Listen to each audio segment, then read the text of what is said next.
Vázquez Jaramillo.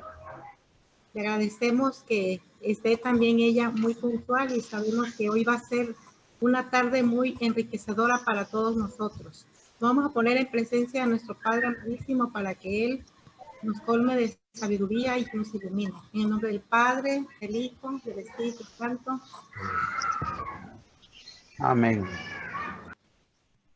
Señor, gracias por una semana más que nos das de vida, que nos das de salud, que nos das de armonía familiar en nuestra relación matrimonial.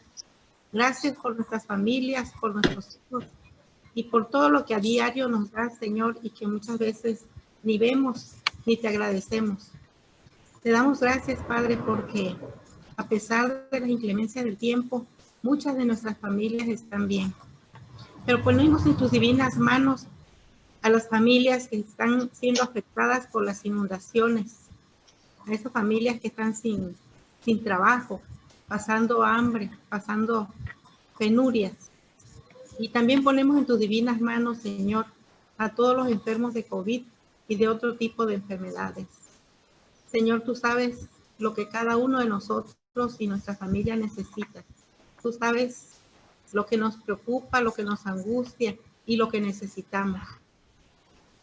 Te ponemos en tus divinas manos todo esto, Señor, para que tú nos ayudes a salir adelante y a ser solidario con el que más lo necesita.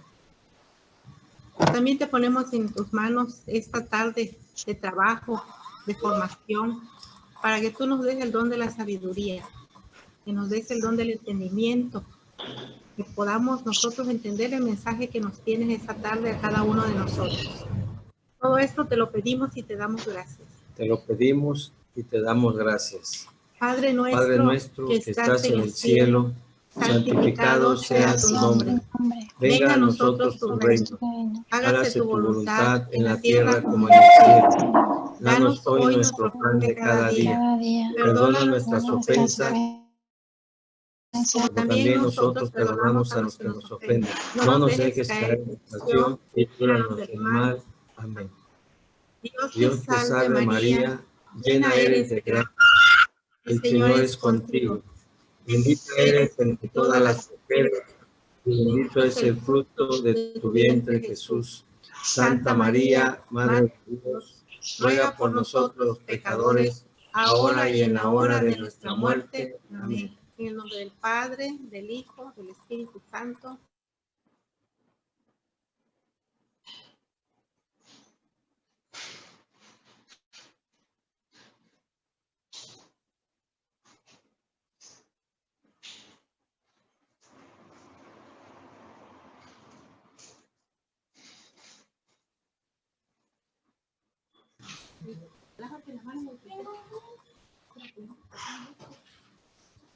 Ok, algo pasó con nuestro internet que de pronto nos quedamos fuera.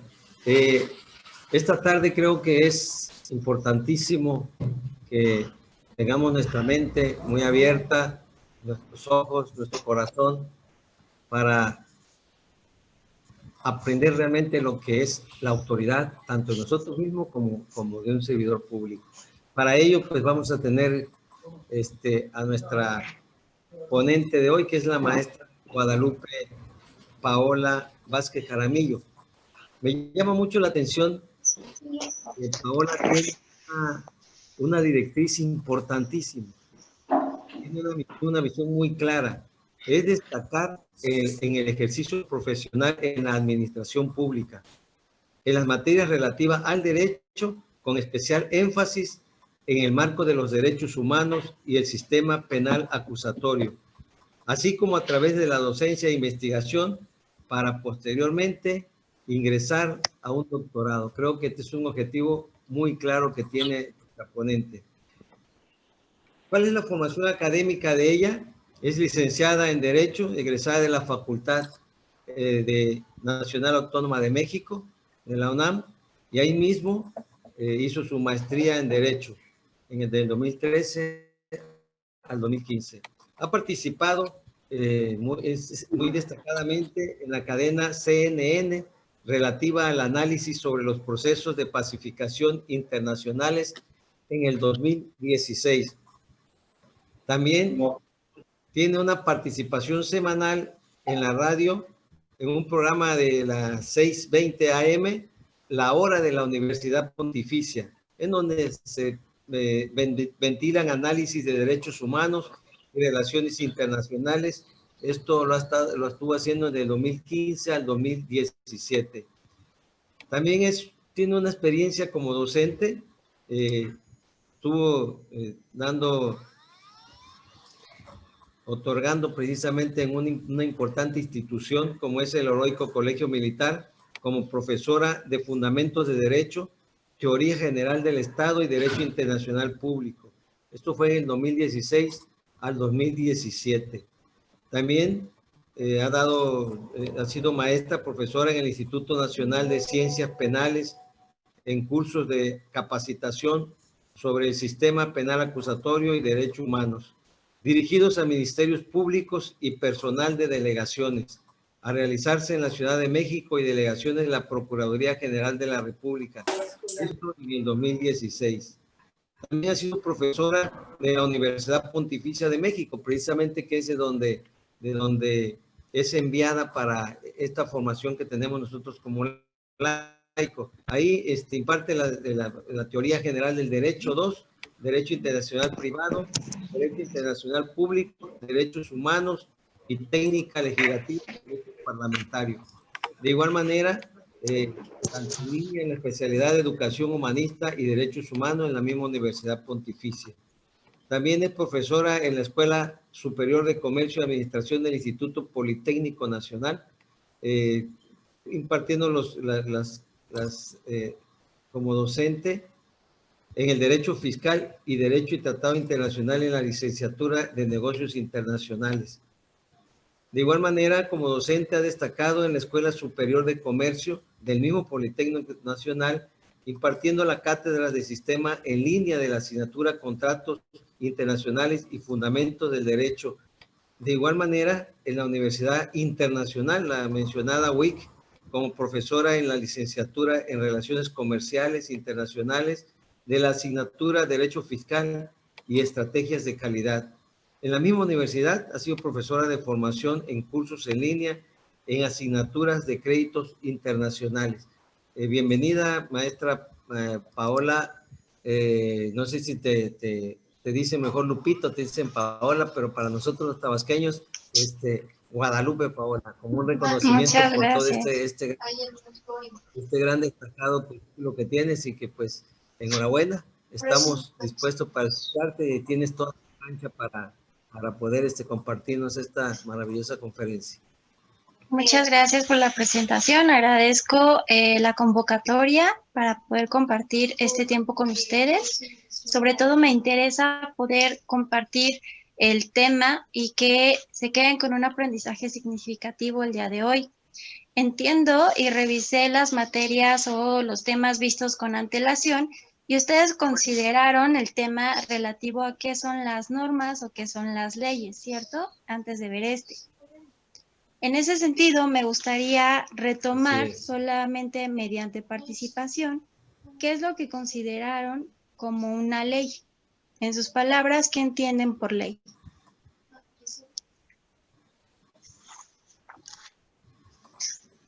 Adelante. Es un conjunto de normas establecidas por un Estado que tenemos los ciudadanos como obligación de cumplirlas, pues. Tenemos los derechos, pues. Bien, si nosotros nos concentramos en lo que esté dentro de un cuerpo normativo, como puede ser la Constitución, el Código Civil, el Código Penal, vamos a entender que las leyes van a estar generalmente establecidas en un documento y que nos van a obligar a dirigir nuestro comportamiento en sociedad. Lo que nosotros vamos a ver hoy es cuáles son los límites al ejercicio de la autoridad. Para poder desarrollar el tema, necesitamos partir primero de qué es el ejercicio de la autoridad en sí misma. Y la noción más básica es cuál es la noción de poder, sobre todo la noción de poder del Estado. Entendido esto como la facultad que tienen las autoridades, en concreto el gobierno, a través de los 3 niveles de gobierno, ejecutivo, legislativo y judicial, para poder determinar coacción sobre nuestro desarrollo en sociedad. Entonces, no sé si es posible que alguien vaya compartiendo la presentación que mandé por la tarde, por favor. Que sí, claro que sí. Muchas gracias.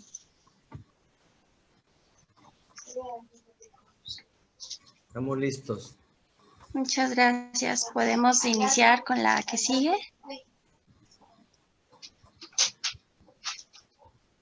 Antes de esta hay una. Sí. Aquí Sí. ¿Límites? ¿Qué decía el tema? Límites al ejercicio de la autoridad. Ese es el título. Esta es la segunda diapositiva. Y aquí lo que les presento es un pensamiento, una idea que nos podemos llevar. Este es el motivo por el cual es necesario que como laicos también nos informemos y tengamos una formación sobre este tipo de temas. ¿Por qué es importante? Porque finalmente es cómo se desenvuelve nuestra sociedad y la convivencia en la cual también nosotros nos desarrollamos. El Estado tiene que garantizar nuestro bienestar social y nosotros, como ciudadanos, debemos tener la garantía de que nuestro potencial desarrollo siempre será en incremento. Entonces, ese es el punto de partida y también por eso es importante esta frase. Primero, en cuanto a una acción de instrucción en relación a nosotros como individuos. Después, también, ¿por qué necesitamos tener conocimiento? Bueno, porque necesitaremos un tipo de unión social para poder organizarnos y manifestar nuestras ideas. ¿Podemos avanzar con la siguiente, por favor?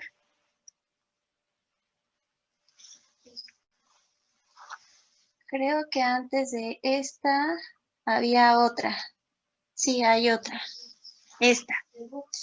Les decía que si nosotros vamos a partir del tema, antes de seguir primero me gustaría decirles que si en algún momento tienen alguna duda o algo no se entiende, por favor, con toda la confianza, interrúmpanme. Antes de poder conceptualizar qué es el ejercicio de la autoridad en cuanto a su poder, necesitamos poder conceptualizar qué vamos a entender por esta noción. Comprender cómo se detenta el poder de cualquier autoridad requiere un ejercicio previo de reflexión. Y nos vamos a remontar con ciertos autores, partiendo desde los griegos y con algunos filósofos. Lo que vamos a ver hoy es una formación jurídica, sí, pero también filosófica y política, porque todo esto se conjuga al hablar de la estructura de un Estado, al hablar de la estructura de una sociedad. En esta primera lámina, ustedes pueden observar que Aristóteles nos dice que para poder conceptualizar algo, tenemos que echar vuelta a saber cómo es el ser humano. Esto, traducido de otra forma, es cómo vamos a poder establecer cómo se detecta o cómo se ejerce el poder en un Estado o por una autoridad. No es un ejercicio aislado de nosotros. Primero tenemos que revisar las características del ser humano. En este sentido, es como vamos a hacer un recorrido con algunos autores que nos van a comenzar a describir las características del pensamiento del individuo y sobre todo si el individuo por naturaleza es bueno o es malo. Esto es importante porque una de las características de estas teorías políticas es que si el individuo concentra el poder en uno solo, generalmente tiene una tendencia natural a extralimitarse. Por ese motivo, no podemos aislarnos de las características del ser humano al momento de hablar del ejercicio de poder. Dicho de otra forma, si vamos a comenzar a estructurar cómo se ejerce el poder de una autoridad en concreto, tenemos que partir del hecho de que esa autoridad es un individuo. Y tenemos que partir en concreto del tipo de comportamiento que históricamente tiene el individuo cuando en sus manos concentra el poder para dirigir a un país. ¿Vamos bien hasta aquí?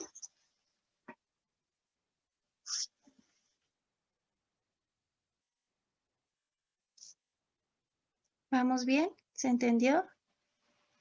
¿Cuál es la intención de la conferencia? Sí, se ha entendido. Perfecto. ¿Me pueden ayudar con la... Muchas gracias. ¿Me pueden ayudar con la siguiente lámina?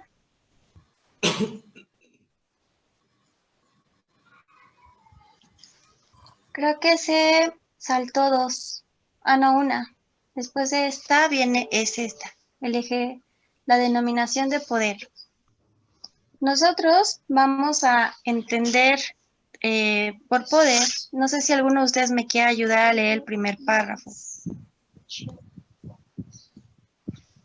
A ver, el concepto de poder implica la existencia de subordinación, prohibición y restricción por parte de los integrantes de un grupo frente a ciertas directrices que emanan de un elemento considerado como superior o no, al cual se le conoce como contraprestación,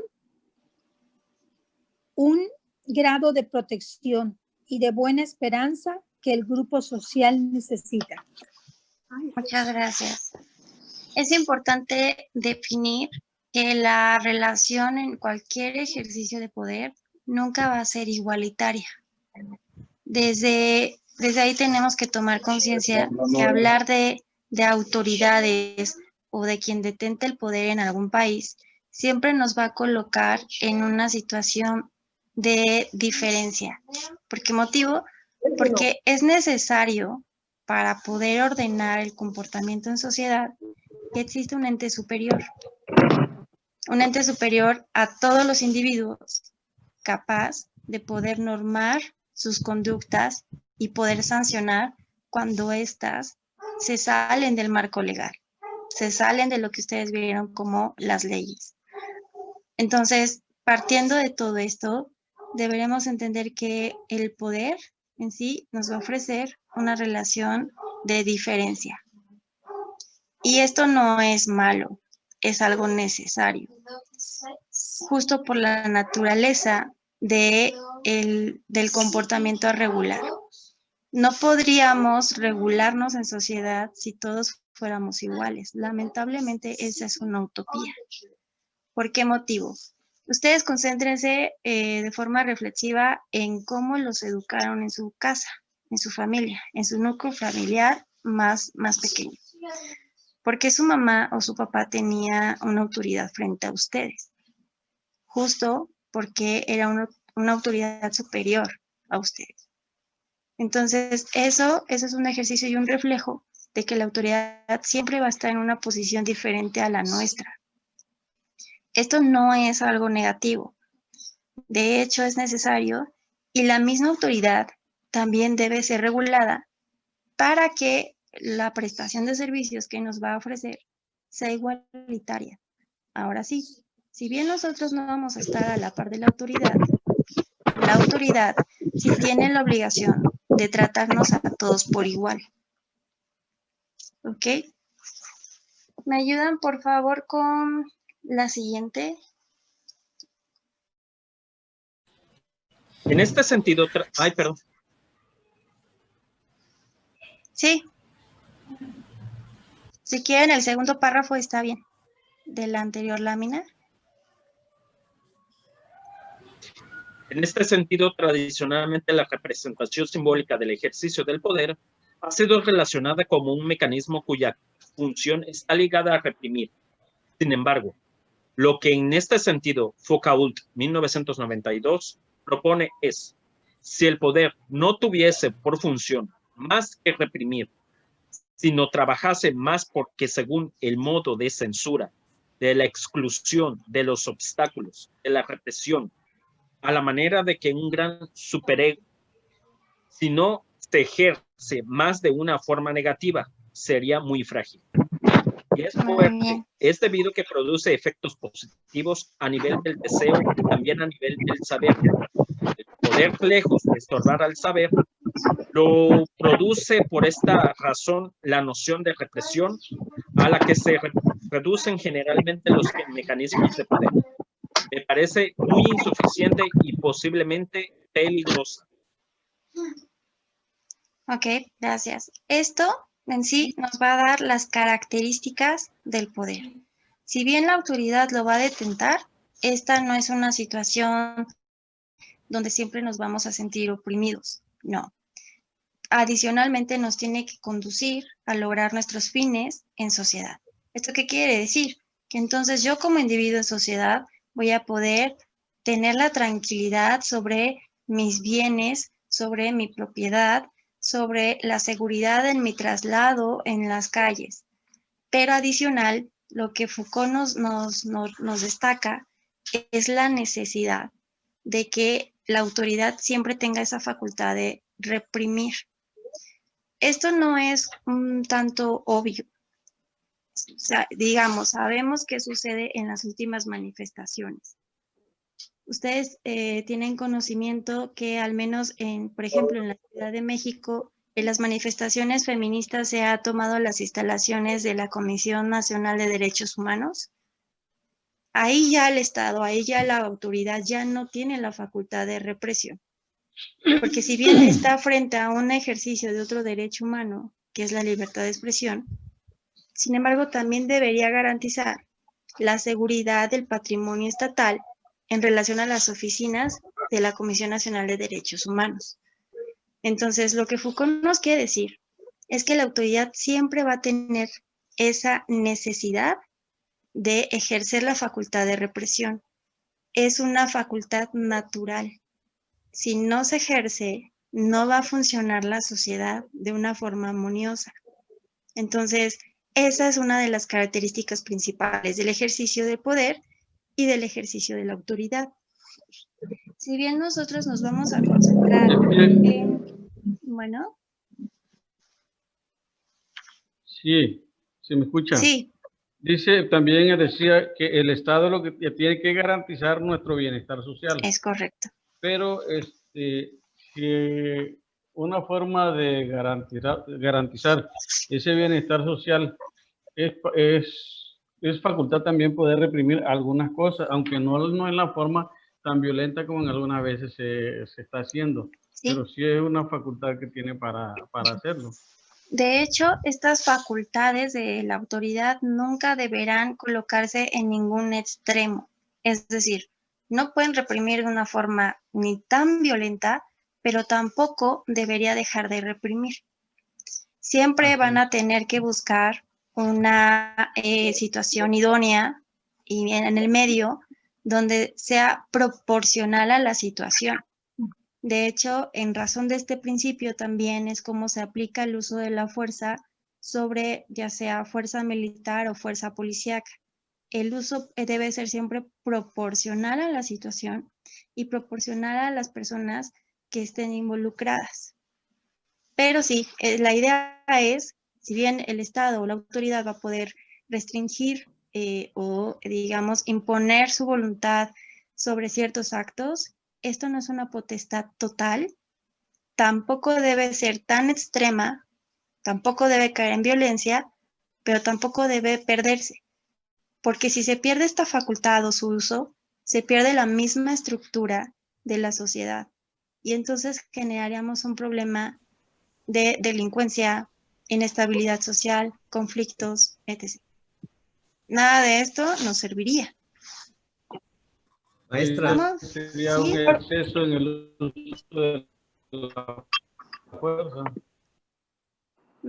Se cortó un poco, nada más, creo que me preguntaban cómo era el uso excesivo de la fuerza. ¿O? No, le digo, al hacerlo de esa forma, para eso tiene los niveles del uso de la fuerza. Exacto, sí, y de hecho cada cuerpo... que tiene que ser idóneo. Sí. ¿Ustedes lo escuchan bien? A mí se me cortó.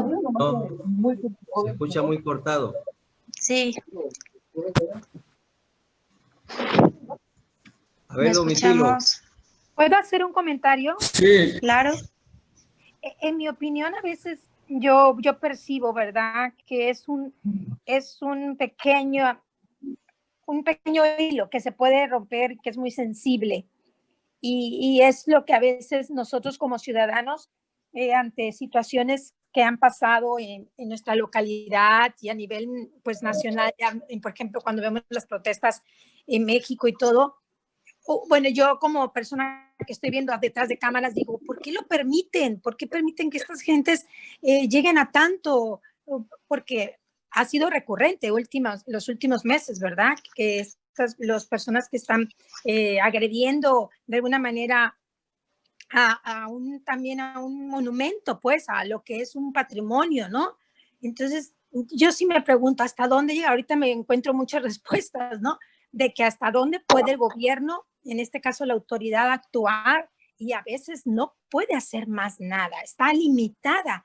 Y es mi pregunta, ¿por qué verse tan limitada? Aunque podemos caer en los extremos. Yo sé que como gobierno puede irse a los extremos y a la gente, a nosotros los ciudadanos, tampoco nos parece.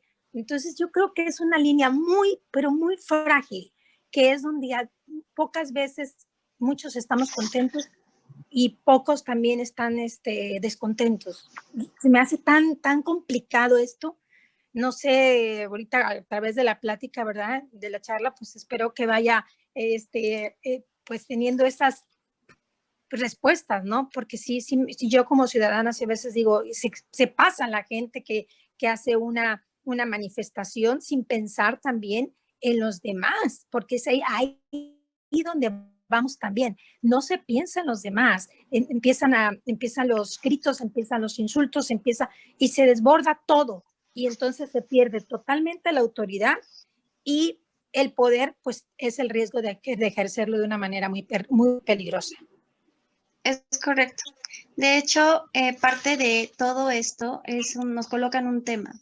El tipo de sociedad, para el tipo de sociedad que tenemos, siempre vamos a tener que distinguir cuál es el tipo de uso de fuerza que se va a necesitar emplear. Y esto se distingue de acuerdo a si la sociedad es una sociedad educada, responsable y sobre todo democrática.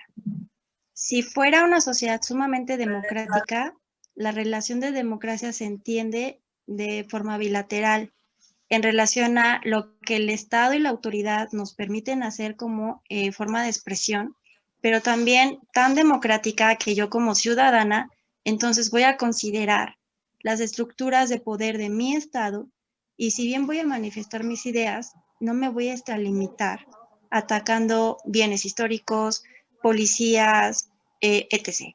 Todas estas situaciones nos establecen, nos aclaran el tipo de sociedad que tenemos. Y desde ahí se concibe entonces el germen del problema actual. Perdón, ¿puedo dar una opinión al respecto? Sí, claro.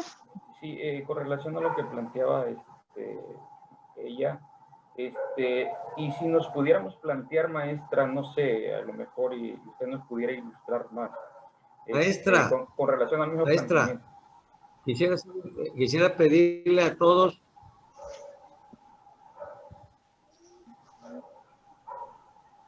¿Sí? Bueno.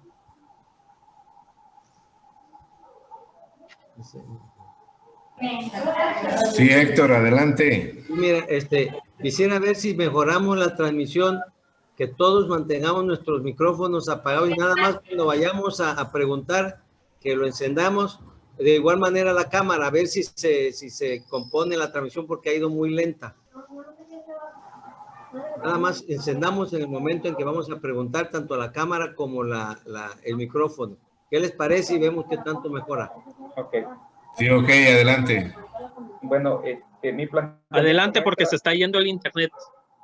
Mi planteamiento era, maestra, en el sentido de que, y usted nos pudiera ilustrar, ¿y qué tal si realmente fuese deliberada el permitir a estas personas y que desde cierta ala del mismo la misma administración se estuviera alimentando a estos grupos. ¿Pudiera ser una posibilidad, maestra? Sí, nosotros nunca, en un tema de ejercicio de reflexión político, nunca debemos eliminar cualquier alternativa, porque todas pueden ser viables. No tenemos el conocimiento pleno para poder afirmarlo, eso es diferente, pero podemos considerar todos los escenarios. En ese escenario que usted sugiere, entonces ya estamos hablando de algo sumamente grave, que incluso puede llevar al quebrantamiento del Estado mexicano como estructura política y que nos lleva entonces a una contingencia social muy, muy lamentable en cuanto a descomposición social. Los últimos beneficiados vamos a ser nosotros en cuanto nuestra sociedad comience a desarrollar mayor democracia, pero también los más perjudicados vamos a ser siempre directamente los ciudadanos cuando se realice lo diverso, como son este tipo de escenarios. Entonces, al menos en estos casos, ese sí sería un límite para la autoridad en tanto a no participar o inmiscuirse en grupos sociales que afecten la paz social. Gracias, maestra, muy amable. A usted, ¿podemos pasar a la siguiente lámina? Por favor.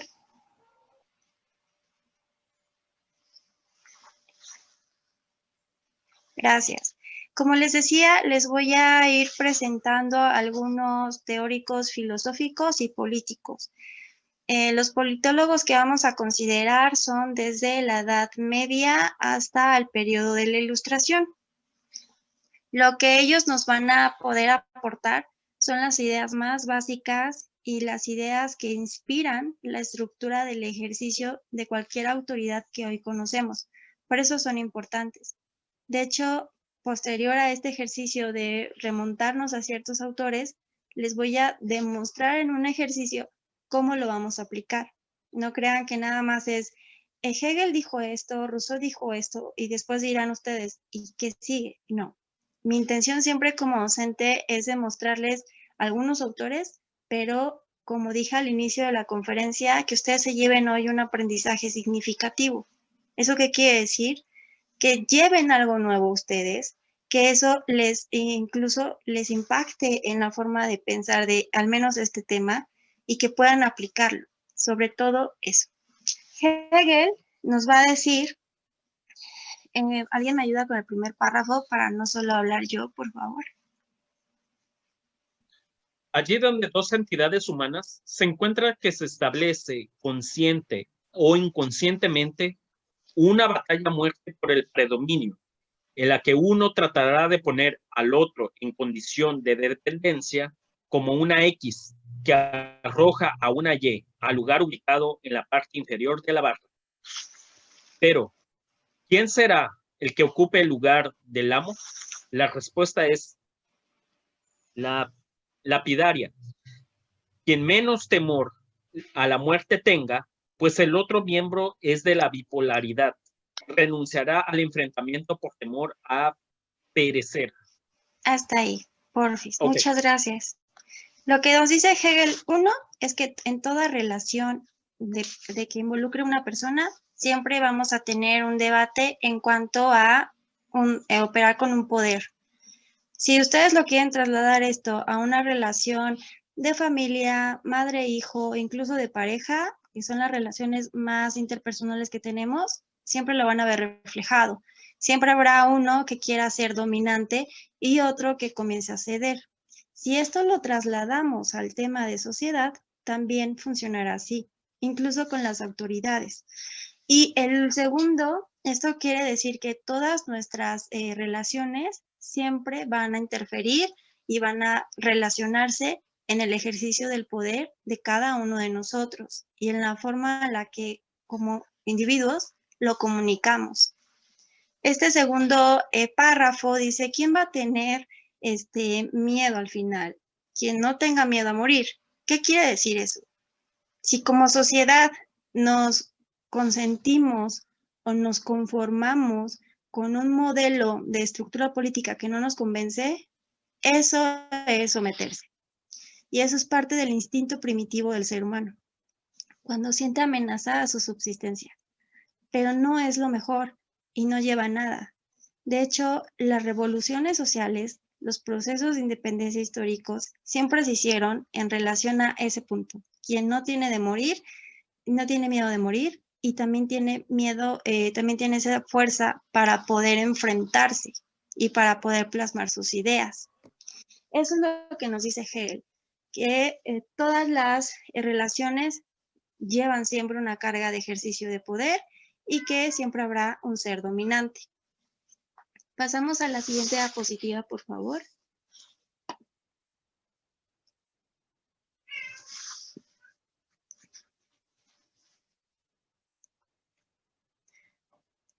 Aquí me gustaría que uno por uno me ayuden solamente en los incisos A, B y C. Esta diapositiva refiere cuáles son las características de cualquier poder que siempre vamos a identificar. ¿Quién inicia? Con el inciso A, por favor.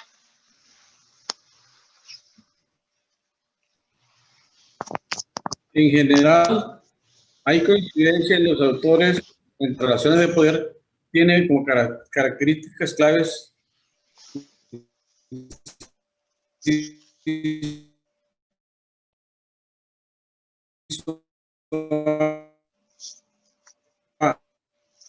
Creo que se corta.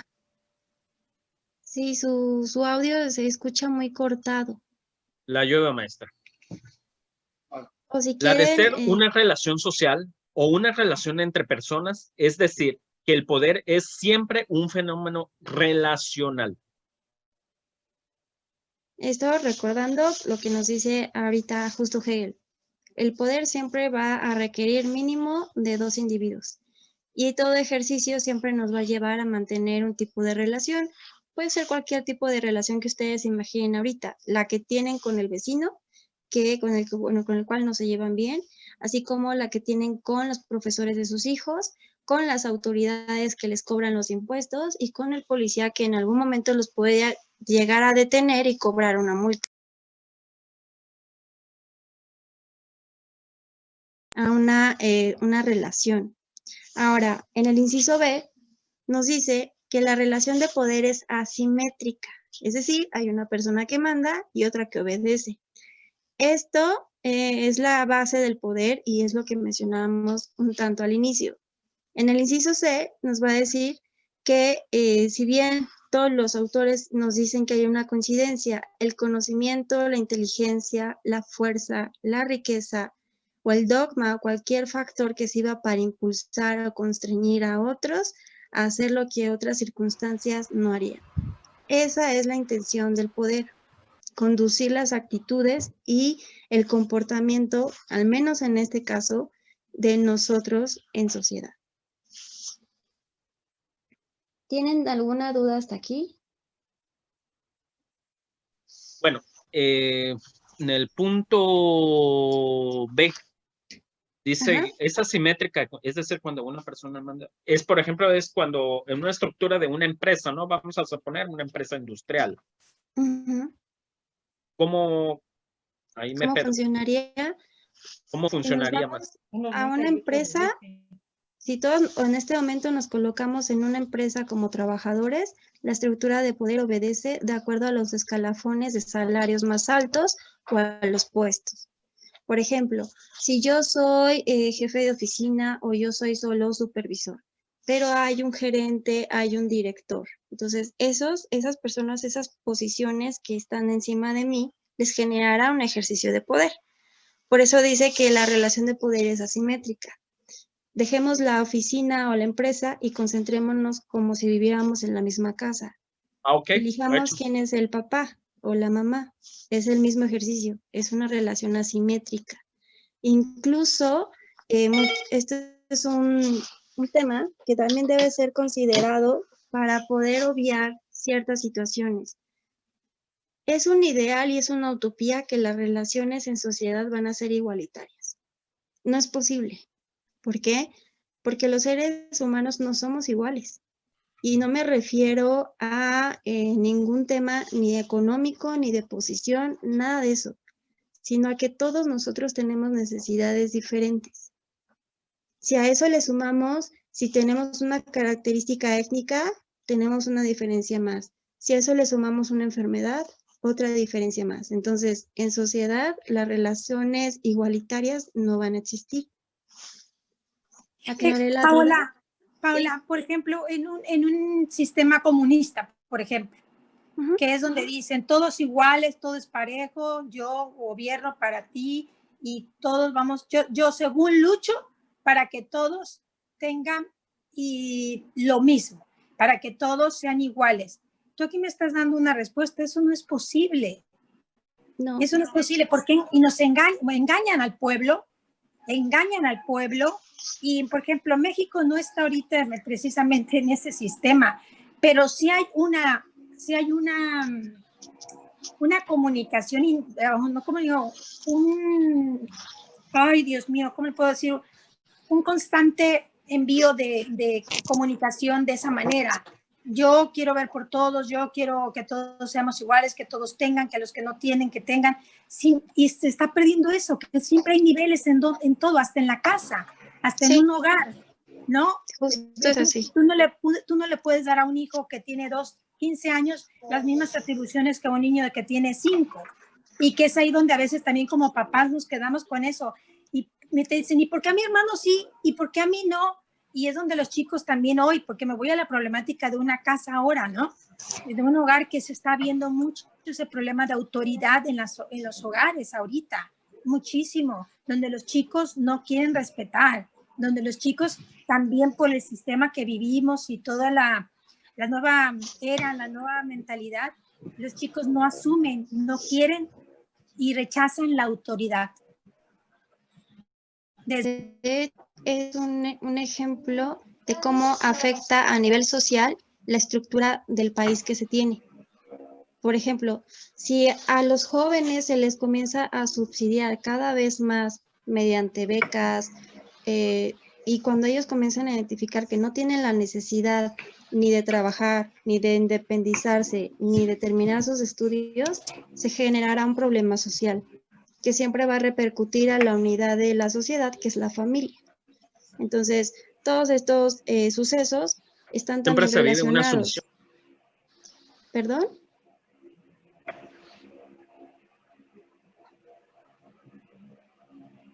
No escuché bien. Hay sumisión y codependencia. Mucha sumisión. Hay mucha sumisión. Sí, pero la verdad es que nunca debemos considerar lo que estamos viendo hoy como un extremo. Por ejemplo, lo que está sucediendo con los migrantes sudamericanos. Ese es un trato diferenciado y discriminatorio. Pero también está al otro lado donde decimos, ¿por qué van a atravesar por el país? Tenemos una pandemia, aquí no hay trabajo, y ellos comienzan a venir y se suma una condición de mayor inseguridad social. Pero ahí perdemos como sociedad un tema muy, muy básico que se genera desde la misma infancia, la empatía con el otro. Y estos son signos de descomposición social. Entonces, si bien la relación de poder es asimétrica y es un ideal o es una utopía, las relaciones igualitarias, es un ideal a perseguirse. Incluso me metería con temas de igualdad en materia de derechos humanos, que después les puedo explicar, pero no es posible darlo. Tampoco es el hecho de que nos vamos a ir al extremo. Entonces, nada más poder diferenciar hasta dónde la autoridad y hasta dónde el país me debe de garantizar a mí el desarrollo y bienestar social. ¿Podemos pasar con la siguiente diapositiva, por favor?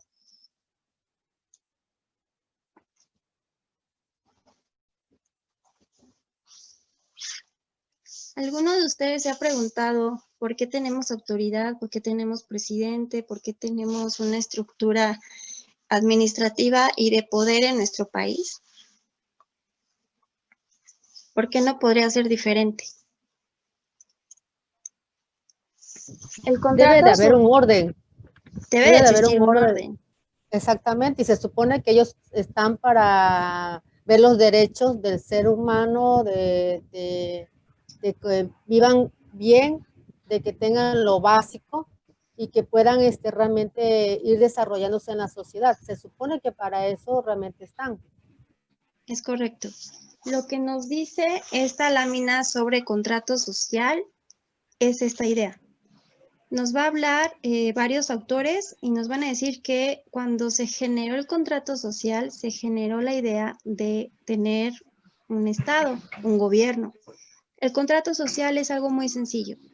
Es antes de formarse un gobierno, las personas vivían, recordemos que las personas eran nómadas. Estaban de un lugar a otro, no se quedaban.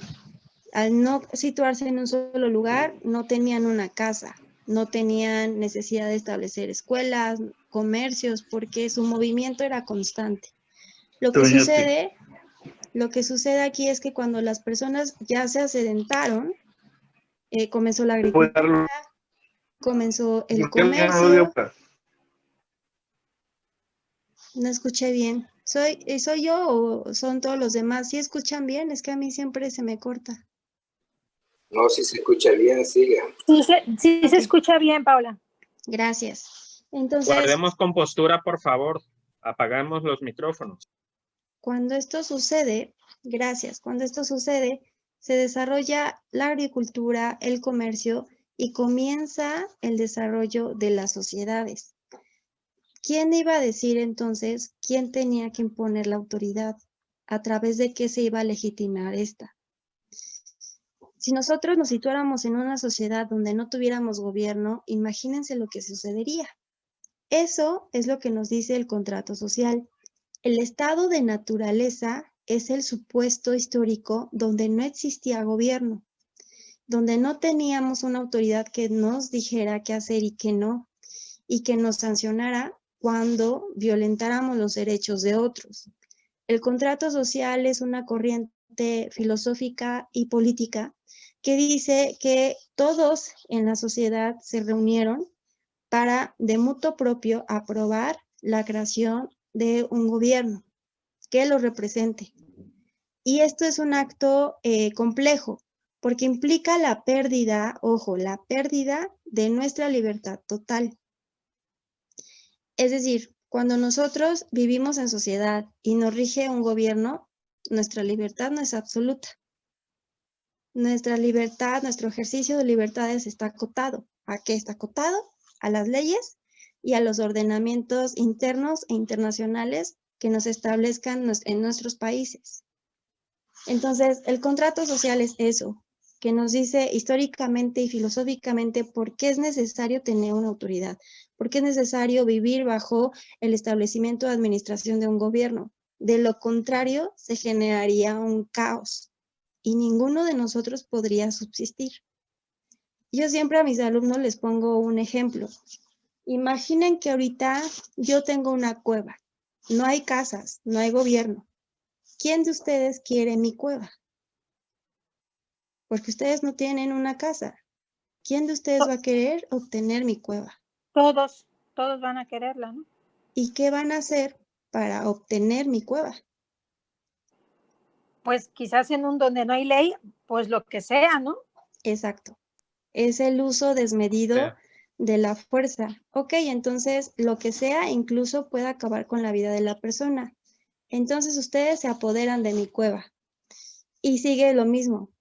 ¿A ustedes les garantizan que se van a quedar con la cueva que ya ocuparon? ¿O siempre van a estar viviendo con la inseguridad de que se las quiten a través del acto que sea? Pues yo opino que si mientras no haya una ley, pues sí puede ser que otro venga igual a hacer lo mismo que yo hice. Porque entonces no hay nadie eso va a suceder. ¿Sí? Justo eso es lo que sucede cuando no hay gobierno. Hay un desequilibrio social y entonces no existe ni la seguridad, ni la paz, ni el derecho de propiedad. Tampoco la libertad del individuo. Vean entonces cómo al menos en este ejemplo un poco burdo, y tal vez les puede sonar como curioso un juego, pero la verdad es lo que refleja es la esencia del gobierno. ¿Por qué lo necesitamos? Porque sin sus reglas, sin su autoridad superior a la de todos nosotros, no podríamos subsistir. Necesitamos que alguien más, un ente superior, nos asegure que vamos a estar en ejercicio pleno de nuestras libertades y que incluso vamos a poder obtener una casa y que esa casa se va a reconocer que es de mi propiedad y que nadie me la va a poder quitar. en tanto yo también observe las leyes establecidas. ¿Vamos bien?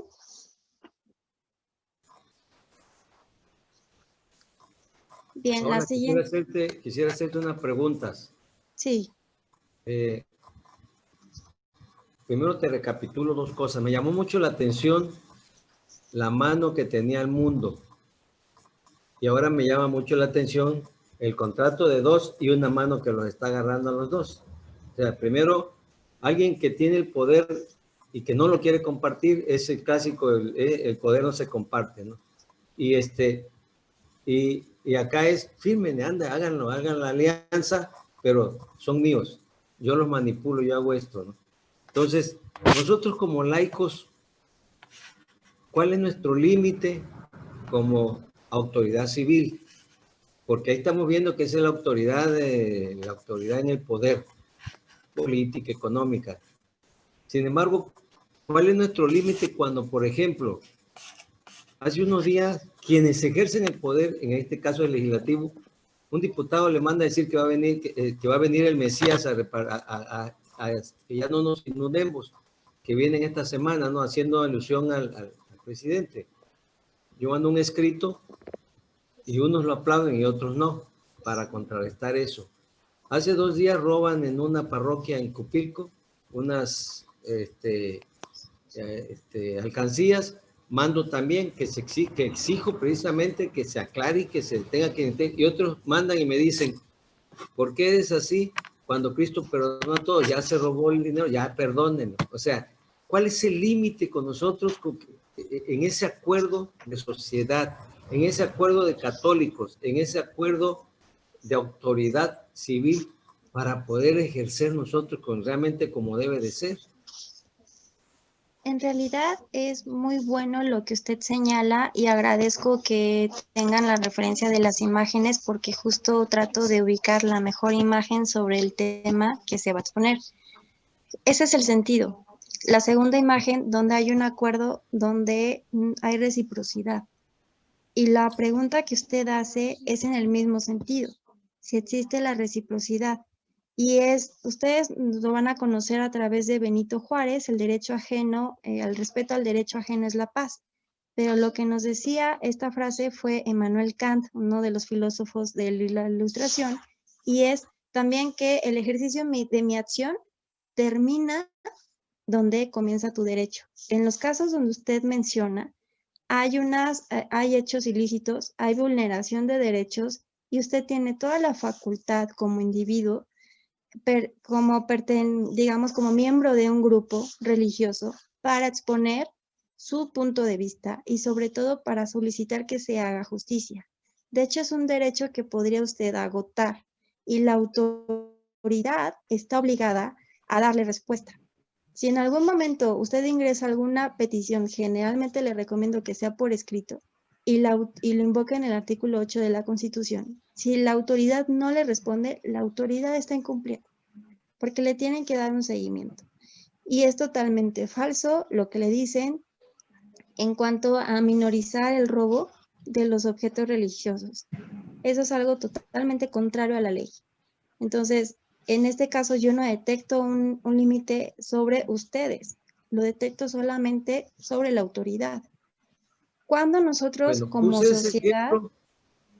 ¿Sí? Ese ejemplo mínimo, pero por decir algo, es una parroquia, es algo tan sencillo.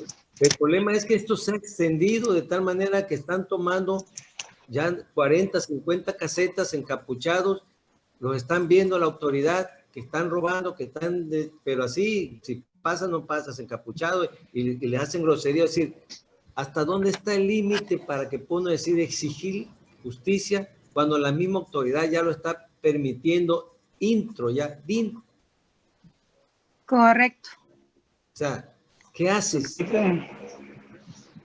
¿Me permite opinar? Sí. Sí, mire, soy Bartolo de los Santos. En función de la observación que hacía el hermano Héctor, en ocasiones aquellos que se dicen cristianos pero que realmente no lo son, van a encontrar pretextos como para atacar a la iglesia, a nosotros, pues, como la iglesia. ya perdónenlo, ya ni la friegan, o sea, son católicos, ¿de qué están hablando? Pero el delito joven que se comete en la tierra se castiga con la autoridad material, pues. Lo perdonamos, claro que sí, lo perdonamos, porque nosotros no somos nadie para no perdonarlo. O sea, lo más sencillo es perdonarlo y ya que siga su vida, si quiere, como cristiano. Pero al rato se va a otro lugar a hacer lo mismo, y a otro lugar vuelve a hacer lo mismo. Y entonces creen que porque son católicos tenemos que soportar todo. Ciertamente aquí se podría meter hasta una controversia, ¿no? Por lo de 70 veces 7 el perdón. Pero creo que la autoridad material tiene que hacer su función, pues, ¿no? Por una parte. Por la otra, en la otra que también decía Héctor, de los que toman puentes, toman casetas. Yo vi como ahora que hubo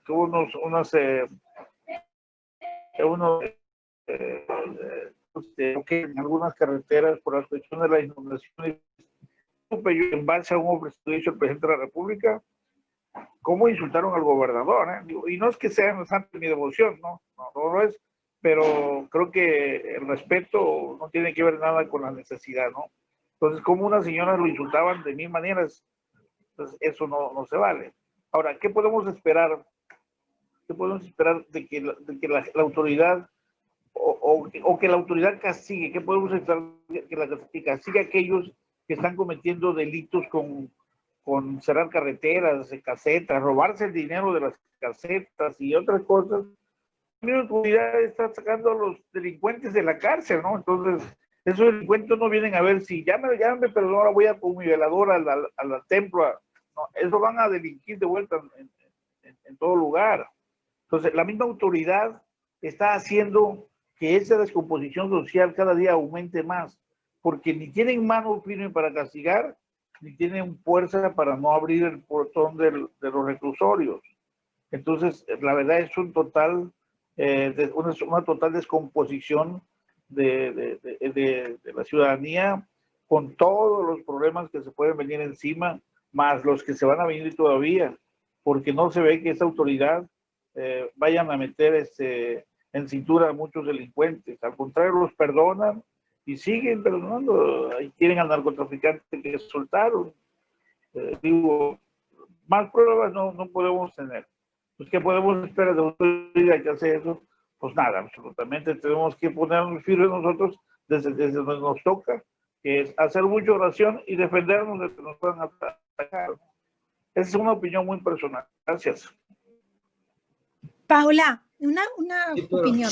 ¿Podría caber aquí la posibilidad que dices que la pérdida de la libertad total? O sea, nosotros una vez que somos miembros de una sociedad, ¿sí? No, de una familia, de un grupo católico, qué sé yo, tenemos que saber que perdemos en cierta manera esa libertad de hacer lo que queramos, porque tenemos exactamente, porque tenemos que pensar en el otro, ante todo, ¿no? Es como en un matrimonio, por ejemplo, ahorita que está muy de moda también de un tiempo para acá, no, yo no me caso, quiero vivir en unión libre y todo, y tienen miedo a eso, a perder su libertad total, y al no tener esa como decías tú, se me fue ahorita la palabra, de que los dos tienen participación, ¿verdad? Tú das, yo doy, ¿no? Esa reciprocidad.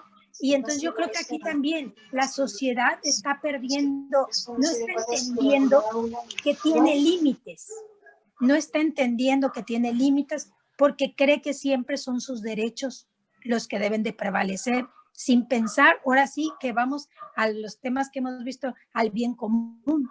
Se olvidan del bien común y empiezan a hacer actos y ahí entienden que su libertad total la tienen, o sea, no reprimida, mientras no lo permitamos, ¿verdad? Pero sí bajo unas normas, bajo unas leyes. Yo creo que por ahí vamos, que la gente no entiende, la gente que se va a la calle, la gente que hace eso de verdad, eso que comentan de las, ¿cómo se llaman?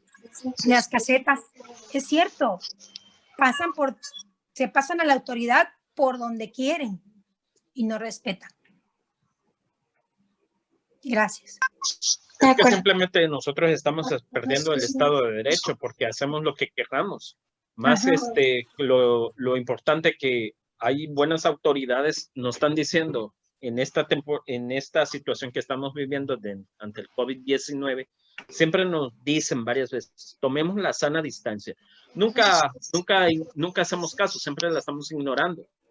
Lo que pasa que a mí me ha tocado varias veces saliendo a distintos lugares, bueno, porque de una necesidad tengo que salir. Yo le digo a varias gentes, de una forma muy amable, le digo, oiga, compañero, señor, tome por favor su distancia. ¿Qué pasa? Luego se enojan, luego hacen una molestia, le digo, mire señor, como usted no hace caso como a las autoridades que están diciendo las indicaciones, ahorita, ¿cómo cree que vamos a salir de esta? Dígame, ¿cómo vamos a salir? Y yo nada más estoy poniendo el ejemplo para que ellos pongan el ejemplo.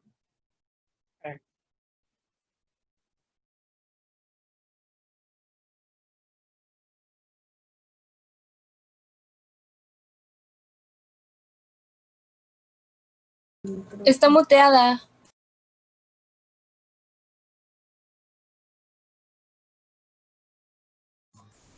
¿Tiene apagado su micrófono, maestra? Listo. Perdón, me gustaría rescatar algunos puntos de las últimas participaciones. Cuando ustedes están identificados como un grupo social, con el fin que ustedes persigan, tienen y adquieren ciertos derechos, donde en colectividad pueden hacer valer los hechos que les están afectando y la autoridad tendría la obligación de poder ofrecerles una respuesta. Entonces, si bien como individuos también tenemos herramientas, como grupo también los poseen y los poseen con mayor expectativa. Ahora, para continuar con la conferencia, podemos pasar a la siguiente lámina, por favor. Lo que van a ver es a Rousseau. Esta lámina, lo que les presento es que él es el filósofo y politólogo que desarrolló la teoría del contrato social, lo que acabamos de definir, que le da existencia a cualquier estado y a cualquier gobierno. Para Juan Jacobo Rousseau, el individuo es bueno por naturaleza, pero la sociedad lo corrompe. Les decía desde el inicio que si vamos a observar y a buscar cómo se ejerce el poder por parte de nuestras autoridades, Aristóteles siempre nos dijo, tienes que buscar en ti mismo la respuesta. Y este ejercicio es así. ¿Cómo vamos a distinguir filosóficamente el ejercicio de moralidad del individuo? A través de ciertos autores y la postura de Juan Jacobo Rousseau, quien nos establece qué es el contrato social, la necesidad de la existencia del Estado, es que el individuo es bueno por naturaleza, pero es corrompido en sociedad por las actuaciones de personas externas. ¿Podemos pasar a la siguiente lámina, por favor?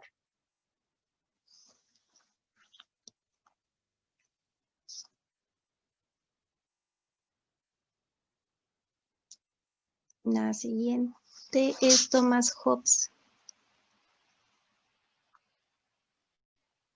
Creo que se pausó.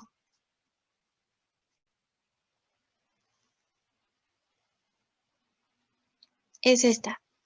Thomas Hobbes nos va a venir a definir cómo es el individuo.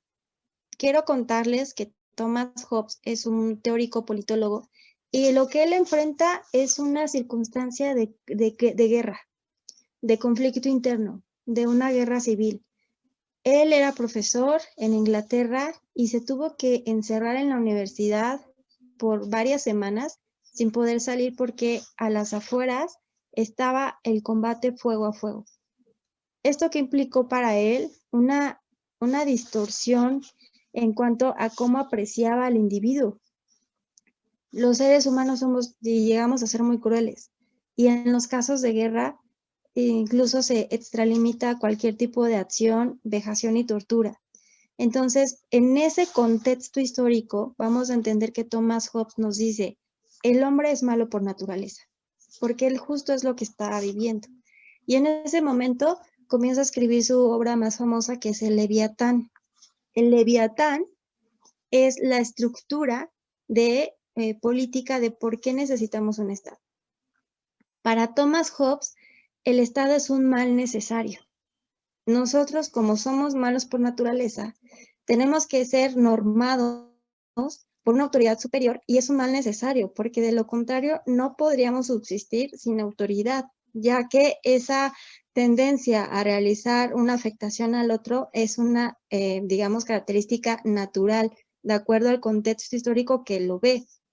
El Leviatán, si podemos pasar por favor a la siguiente lámina, lo que nos va a decir el Leviatán es esta parte, este dibujo, que ustedes ven con la mano una corona, una tiara y después una espada. Es un monstruo mitológico griego.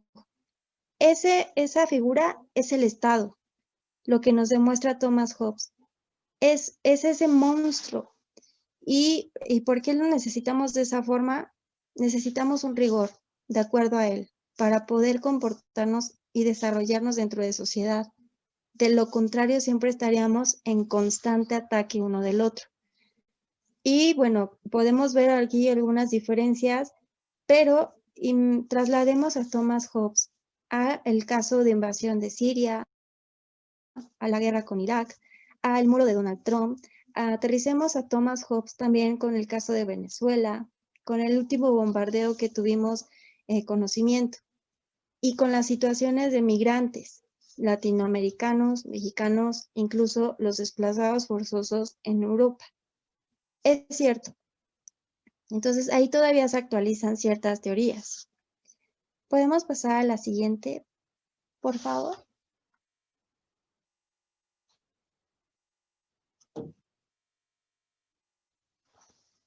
Vamos tomando mayor estructura ya en el tema, y este nombre tan largo, aunque no me lo crean, es una persona. Le vamos a dejar solamente el último, Montesquieu. ¿Montesquieu qué hizo? El espíritu de las leyes. A Montesquieu le debemos la división de poderes que hoy tenemos en poder ejecutivo, legislativo y judicial. Con Montesquieu vamos a empezar a cerrar el tema de definición de ejercicio de poder. Él nos va a decir una noción muy básica. Si nosotros nos queda claro que como individuos tenemos que ser normados o limitados en nuestras actuaciones por una autoridad superior jerárquicamente, entonces surge la idea de quién va a regular a las autoridades. Y la idea de Montesquieu es el poder solamente se puede regular a través de sí mismo. ¿Esto qué quiere decir? Que solamente de poder a poder se puede obtener una regulación entre estas esferas del gobierno y no de otra forma. Por eso lo que él nos va a plantear es lo siguiente. Es necesario que en cada estado no solamente se detente el poder de una forma representativa, sino que, ojo, el poder se distribuya. Porque para Montesquieu también el hombre es malo por naturaleza. Y dado que es malo por naturaleza, cuando concentra el poder, siempre va a tender a extralimitarse.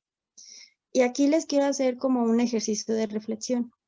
¿Ubican al presidente de Venezuela, Nicolás Maduro? ¿Consideran que él se ha extralimitado en el ejercicio de poder? ¿Sí o no? Claro. Sí, Sí. Tuvo una Ok. escuela de Sí, alguien. definitivo. Entonces, ahora remontémonos a Hitler. Cuando él concentró el poder en sus manos, ¿también se extralimitó? ¿Sí o no? Yo loco. Sí, sí, definitivo. Vámonos entonces, vámonos con Trump. ¿Qué sucede? Pues también. Sí, se pierden. Lo que quiero que vean es que si bien estas teorías tienen siglos, son actuales, son vigentes y tienen una razón de ser. Por eso siempre vamos a describir qué es el poder en razón de la naturaleza humana. Porque quien lo va a ejercer es un ser humano, siempre, es un individuo. De ahí Entonces, que siguen vigentes, no maestra, las dos tesis estas, ¿no? La de sí, de hecho ya Montesquieu llevamos y la de 3. Hobbes. Sí, La totalmente de vigentes. Contrato social de Juan Jacobo Rousseau. Recuerden que para él, nosotros somos buenos por naturaleza, pero nos corrompemos en sociedad. Para Thomas Hobbes, el hombre es el mal del hombre. El hombre es el lobo del hombre, así nos dice Thomas Hobbes. Somos el lobo del hombre porque siempre vamos a estar en natural conato de conflicto. Y el Estado es un mal necesario, porque necesitamos una autoridad sumamente pesada para que nos limite el ejercicio de las acciones a las cuales llegaríamos o seríamos capaces de llegar. Y con Montesquieu también se sigue la misma tesis. Él siempre nos va a decir, no dejes en manos de una sola persona el poder de un Estado, porque se va a extralimitar. ¿Y eso qué va a generar? Un ejercicio despótico. ¿Qué es un ejercicio de poder despótico? Autoritario. Es totalitario y se fue al otro extremo. Es lo que vivimos a través de Venezuela, lo que se vivió con Hitler, y hay otra serie, y podemos aquí mezclar más líderes internacionales. Y aquí podemos hacer otro ejercicio. Vladimir Putin, el actual presidente de Rusia, ¿se concentra en estos espacios, sí o no? ¿O hay una diferencia? No, sí, también. Con Vladimir Putin tenemos un poquito de diferencia porque a pesar de llevar más de 20 años en el poder, sigue siendo electo. El proceso de que lo lleva al poder siguen siendo elecciones. Aunque muchas de las dictaduras han llegado así, ¿no? A través de muchas. elecciones. Y tenemos, de hecho, en Venezuela, Hugo Chávez siempre fue electo a través de elecciones. Ajá. El esquema se corrompió cuando lo ocupó Maduro, porque ya comenzó como a extralimitarse más en el ejercicio de poder. Y de hecho, un último acontecimiento en Rusia, maestra, pues ya ve el intento de asesinato a través de envenenamiento al mayor líder opositor en Rusia, ¿no? Sí, hay una corriente ahí muy importante que nos traen a varios conflictos internacionales, incluidos uno en Ucrania. La situación ucraniana siempre va a ser un tema delicado porque hasta el momento internacionalmente no tenemos una solución y no tenemos un antecedente de qué sucedió. Se derivó de una matanza durante una protesta. Entonces, y aquí hay inmiscuidos autoridades rusas e incluso estadounidenses. Y es un conflicto internacional que hasta el momento no se ha resuelto. Pero bueno, entonces solo para poder hacer el ejercicio y que vean que a pesar de que estamos viendo filósofos, siguen vigentes, ¿vale? ¿Podemos pasar a la siguiente lámina, por favor?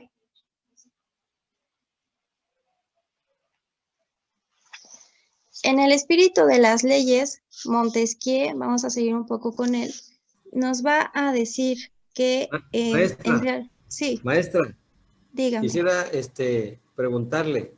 Sí. Le dimos vuelta a todo el continente.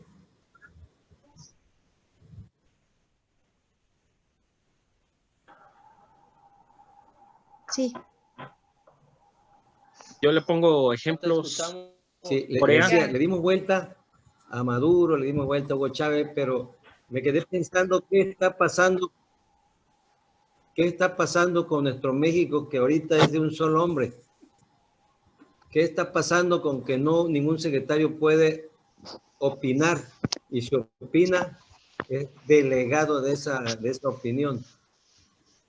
Es correcto. De hecho, les voy a compartir. Le estamos dando vuelta con Trump, que no creo que gane ahora, ¿no? Pero ¿qué está pasando en nuestro país? Nosotros somos los laicos de México. Estamos viendo cómo México se nos está siendo otra vez el México de ese libro de un solo hombre, el México de un solo hombre. De hecho, yo me acuerdo que estamos como retrocediendo no 10 años, sino más, porque yo recuerdo que había una forma de gobierno muy diferente a la de hoy y que hay ciertas prácticas que de nuevo se están implementando. Ahorita no toqué el tema de nuestro presidente, pero vamos a tener un ejercicio que aplica solamente a México para que veamos cómo funciona y cómo aplicaríamos lo que estamos viendo. Si me permite llegar, yo creo que ahí vamos a responder su inquietud. Adelante. Gracias. En esta lámina lo que nos dice Montesquieu es que el poder político comprende necesariamente la unión de la sociedad. Él nos va a decir siempre, ojo, ustedes delegaron en un contrato social la autoridad y el poder al gobierno que hoy regula sus actividades, pero ustedes también se lo pueden quitar. Esa es la cláusula. ¿Y cuándo se lo van a poder quitar? Cuando ya no sea eficaz el gobierno, que son las cosas de las que estamos hablando ahorita, en las participaciones.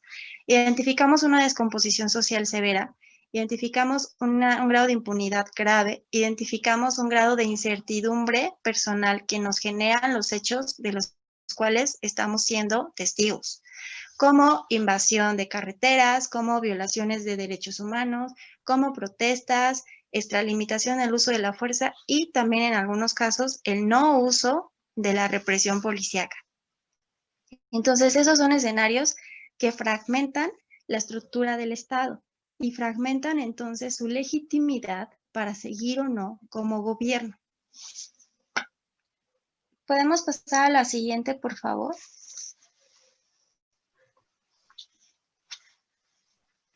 En esta lámina vamos a hacer un poco de reflexión de hasta dónde se llega el tema de obediencia. La distinción de la obediencia en los gobiernos templados y en los despóticos. Los templados, digamos que son los más adecuados, los que se están ajustando e incluso son democráticos. Y los despóticos son los autoritarios, ¿vale? Entonces, lo que nos dice Montesquieu en esto es que en los gobiernos despóticos, la índole de gobierno exige una obediencia extremada. Una vez conocida la voluntad del príncipe, en este caso puede ser el presidente de cualquier país, que puede producir un efecto como una bola lanzada contra otra. Esto quiere decir que en cuanto nosotros identifiquemos una sociedad o si estamos inmersa en esa y solamente estemos sometidos, deberíamos de reaccionar. Esa última frase donde nos dice, debería generarse el efecto cuando lanzas una bola contra otra, es de choque y es de manifestación. Y es algo que tal vez en las sociedades no se está generando. En el segundo punto nos dice, no hay temperamento, modificación, arreglo, equivalencia, ni nada mejor igual que proponer. El hombre es una criatura que obedece a un creador dotado de voluntad. No puede representar sus temores sobre un suceso futuro, ni excusar sus malos éxitos en los caprichos de la suerte. ¿No le suena esto con algún contexto actual? Sobre el tipo de líderes que se tiene, de si funciona o no el ejercicio de políticas que se implementan, sobre las disculpas que ofrecen y algunas veces no ofrecen, y el grado de ineficacia que ya podemos presentar o evidenciar. En el último punto nos dice, los que tienen los hombres como animales en el instinto de obediencia y castigo. Esta lámina nos va a describir cómo no debe de ser el ejercicio del gobierno. Y si bien lo vemos como un punto un poco romántico, la lectura es por el contexto histórico de la obra, pero aplica muchas veces para cada tipo de gobierno. No tiene que ser ni tan despótico ni tan templado. No tiene que estar en ninguno de los dos extremos. Si se genera, digamos, ineficacia, debemos de reaccionar. Otro punto importante, no debe de someter a la población a causa de miedo infundado. Eso es importante porque si volteamos a ver a Venezuela, es así como quedan sometidos, ¿no? Y el tercer punto es, el hombre es un hombre libre y no debería ser nunca tratado como a través del castigo o a través de una forma de esclavitud. Entonces, la libertad que tenemos como ciudadanos y sociedad siempre será permanente. ¿Vamos bien aquí o tenemos alguna duda? Sí, en el punto que usted dijo, no puede representar sus temores sobre un suceso futuro ni excusar sus malos éxitos por los caprichos de la suerte. Aquí le voy a ponerle un ejemplo. Supuestamente la refinería de Dos Bocas es un capricho que el señor Andrés Manuel quiere a la de a fuerza hacer esa cosa y total no va a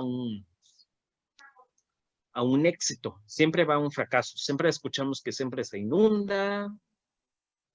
Se dio un ecocidio sobre el entorno ecológico que había dejado Petróleos Mexicanos ahí para producir el CO2.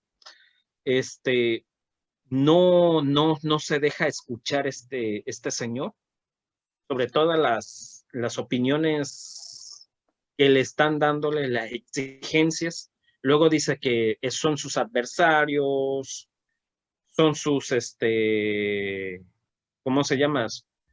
Sus no sé qué cosa les dice él, que son sus enemigos, etcétera, etcétera, etcétera. Sí, eso es lo que está sucediendo ahorita mismo, ¿sí? Como dice uno aquí, no te íbamos a hablar de partidos políticos. Miren, no es de hablar de partidos políticos, es hablar de un solo hombre ahorita, ¿sí? Porque ahorita nos estamos generalizando todos y eso está llevando a la división tanto como hombres como ciudadanos. Perdón, no como hombres, sino a todos los ciudadanos, ya sea mujer o hombre. Es mi punto de vista. De hecho, les voy a compartir y a ofrecer que el tratamiento de este tema lo hago con todo el respeto a las diferentes posturas que cada uno de ustedes pudiera tener en cuanto a si son simpatizantes o no. De hecho, por ese motivo, muchas veces no me dirijo específicamente sobre cierto o partido o político. Es algo que siempre evito, porque como profesora, si debo de manifestar una idea, siempre debe de ser neutral. El ejercicio aquí de reflexión siempre va con la tendencia en que ustedes, digamos, localicen lo que estamos viendo y lo trasladen a un escenario actual, ¿vale? Esa es la intención. Y la verdad no me gustaría eliminar los puntos de vista, pero si a alguno no le parece o no le, digamos, no siente necesario las participaciones en algún u otro sentido, lo que sí podemos ver hoy es que tengamos un poquito de apertura en cuanto a qué, a manifestar nuestras ideas, porque si bien esto es un foro entre nosotros, esto es lo que se necesita para llevar allá afuera, ¿ok? Muchas gracias. Y bien, pasando a la siguiente lámina, esta ya es la división de poderes de Montesquieu. Montesquieu nos dice, en El espíritu de las leyes, que es su obra predilecta, en el Estado debe haber 3 poderes, legislativo, ejecutivo y judicial. ¿Cuál es el que va a valer más? Él siempre nos va a ofrecer una triada equitativa. La idea aquí, recuerden, es que el poder se regula a sí mismo. Dicho de otra forma, el poder legislativo, nuestro Congreso Nacional, va a regular el comportamiento del Ejecutivo. Y nuestro Poder Judicial, representado por la Suprema Corte de Justicia, limitará también la participación de los otros dos y viceversa. Porque ellos sí como autoridad sí son equivalentes. Y el único, digamos, la única autoridad que puede regularse a sí misma es un ejercicio entre estos 3 poderes. Pero me gustaría destacar que Montesquieu desde su obra dijo, el más importante de los 3 va a ser el Poder Judicial. ¿Por qué el Poder Judicial? Porque es el que establece las sanciones que llegan a limitar incluso la vida o la libertad de las personas. Si bien hay una administración en el Ejecutivo, si bien hay una regulación a través de leyes por el Legislativo, el Judicial es el que ejecuta todas estas y las aplica. Las aplica de forma directa, individuo por individuo. Por eso, digamos que el Poder Judicial siempre va a ser, tener una característica y una esencia muy sensible en cualquier estado. Es necesario destacar que si bien, exacto, cada uno de los poderes debe ser ejecutivo uno del otro, lo que estoy diciendo es que uno regula al otro, porque de lo contrario nos estaríamos quedando con el ejercicio de poder absoluto para el Ejecutivo, Legislativo y Judicial, y tampoco tienen el ejercicio de poder absoluto. Ellos también van a estar regulados. Esa es la idea.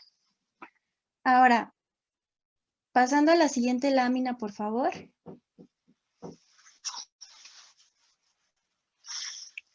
En esta lámina, dentro del mismo, de la misma obra, El espíritu de las leyes, aquí nos va a decir, así, en el segundo párrafo, así sucede también cuando el poder judicial no está separado del poder legislativo y del ejecutivo. Esto nos va a generar un Estado y una sociedad desigual. Deben de ser autónomos y se regulan entre uno y otro.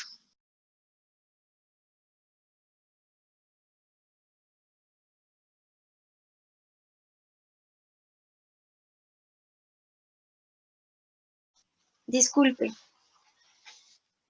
Dicho de otra forma, el ejercicio de poder para evitar ser arbitrario debe de concentrarse en esta famosa triada.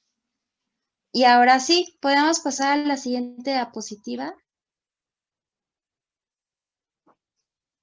Este es Montesquieu y la idea con la que se cierra es, en el estado en que un hombre solo o una sola corporación de poderes o de nobles o del pueblo administre los tres poderes y tuviese la facultad de hacer las leyes, de ejecutar las resoluciones públicas y de juzgar a los criminales y contiendas de los particulares, todo se perdería eternamente. Esa es la idea. Por eso no funcionan los esquemas de gobierno totalitario, porque se pierde imparcialidad, se pierde también y se genera incertidumbre en la sociedad, se pierde legitimidad del poder. Por eso no funcionan, por eso necesitamos la estructura de los tres poderes. Ahora les voy a decir, no siempre nos va a servir solo porque estos existan, sino porque se ejecuten de la forma en la que deben. Pasamos ya entonces a nuestro ejercicio. La siguiente diapositiva, por favor. No sé si ustedes escucharon en las noticias una famosa sentencia de la Suprema Corte de Justicia de la Nación, donde a propuesta del presidente se emitió una consulta para saber si se puede enjuiciar a los expresidentes. ¿Qué fue lo que sometió el presidente Andrés Manuel López Obrador a la Suprema Corte de Justicia? Valida si la consulta ciudadana es democrática y si se puede realizar. Es decir, si yo puedo someter a consulta ciudadana a través de una votación que es un referéndum, del cual determine un resultado, si se va a juzgar o no, investigar o no a los expresidentes de México. En este caso fue controversial porque si bien ya tenemos la estructura de consulta pública en nuestra Constitución, lo cual es totalmente válido, no es algo que se realice de una forma tan sencilla o tan reiterada. Por eso siempre va a llamar la atención. Y otro punto que es de los más criticados, al menos en este caso, es necesario llevar a consulta para poder evaluar o no la revisión o sanción de posible comisión de delitos de la persona que se trate, sea un expresidente, sí o no. Entonces, la validez de este caso, o digamos la arista específica, va a residir en el ejercicio y en la decisión que tomó en este caso la Suprema Corte de Justicia de la Nación. Ojo, esta corte es nuestro máximo tribunal y también, digamos, es el que representa a nuestro poder judicial. Entonces, aquí vamos a hacer un ejercicio donde ustedes puedan identificar qué tan independientes son nuestros tres poderes dentro de México, si uno se regula al otro, si uno toma decisiones independientes, sí o no, y si sobre todo se genera un esquema de eficacia. ¿Podemos pasar a la siguiente, por favor? No son independientes. ¿Ya consideramos que no son independientes? Pues Yo así lo considero. deben de ser autónomos. Cada quien debe de asumir no lo cada son, quien su pues. responsabilidad. Pero no lo son. Claro Pero que no lo son, Pero no lo porque lo que pasa es que a veces malinterpretan los legisladores lo que diga el señor. Eso está muy mal, porque la última instancia es el Poder Judicial. No. Pero no es que lo malinterpreten. Es que es la consigna que ya llevan desde el principio, pues.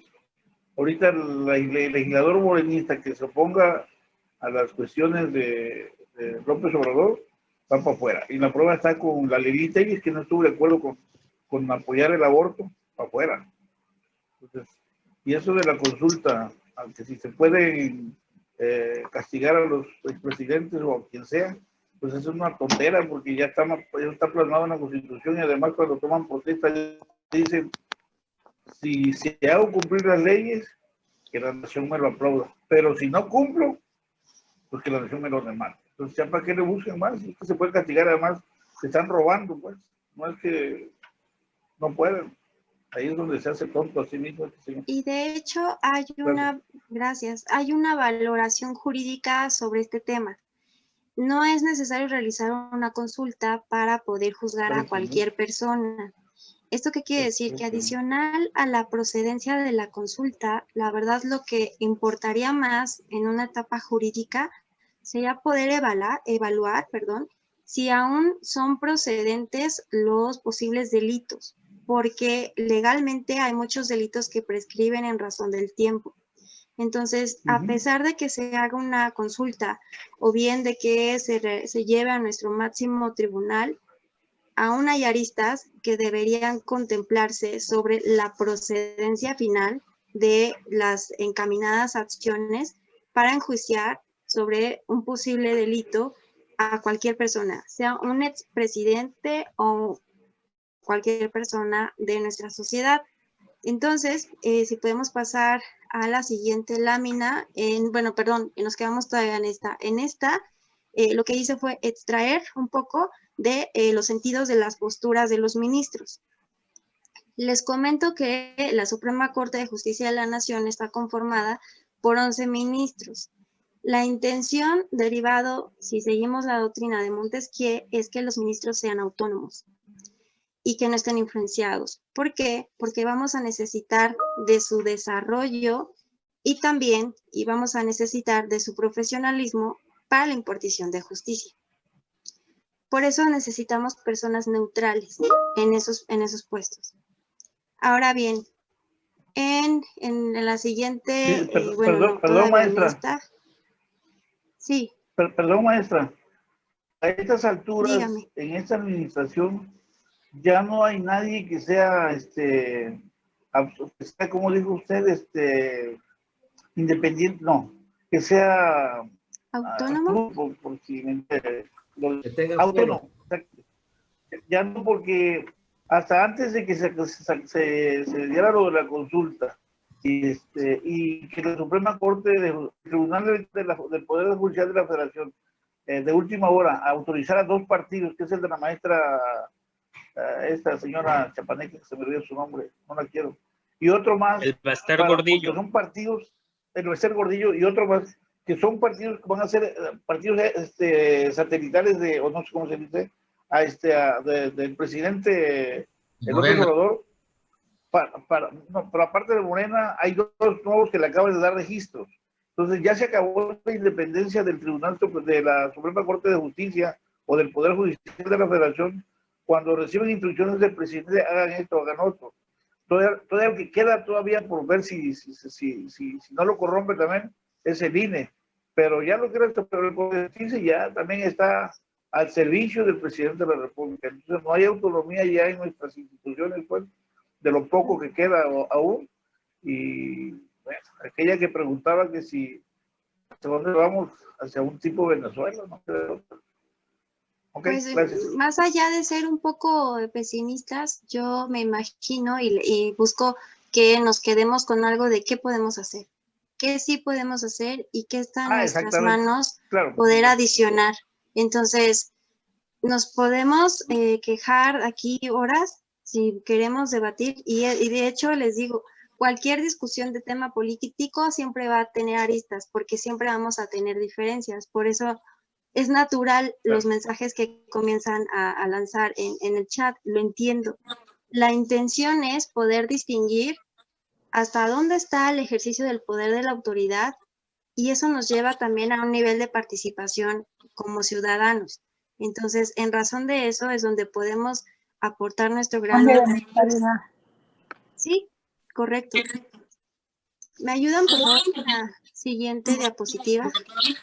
Alguien tiene activado su micrófono y se escucha mucho. Gracias. En esta diapositiva les coloco uno de los argumentos a favor. En realidad la disyuntiva es, por posición en contra, la justicia no se consulta, así lo dijo el ministro. Ya era una figura en la Constitución la consulta, no tenías que consultar a la Suprema Corte de Justicia, ese es el sentido. En la postura a favor, lo que dicen es, sí se puede hacer la consulta porque implica el ejercicio de un derecho humano también de la sociedad y no invade o va en contra de ninguna ley. Eso es, digamos, el ejercicio, y es muy criticada esta resolución. ¿Por qué motivo? Porque directamente en editoriales desde ese mismo día y colegios de abogados lanzaron una crítica a la Suprema Corte de Justicia sobre el tema de imparcialidad que como tribunal máximo debe tener y que como poder judicial debe detentar en el ejercicio de sus atribuciones.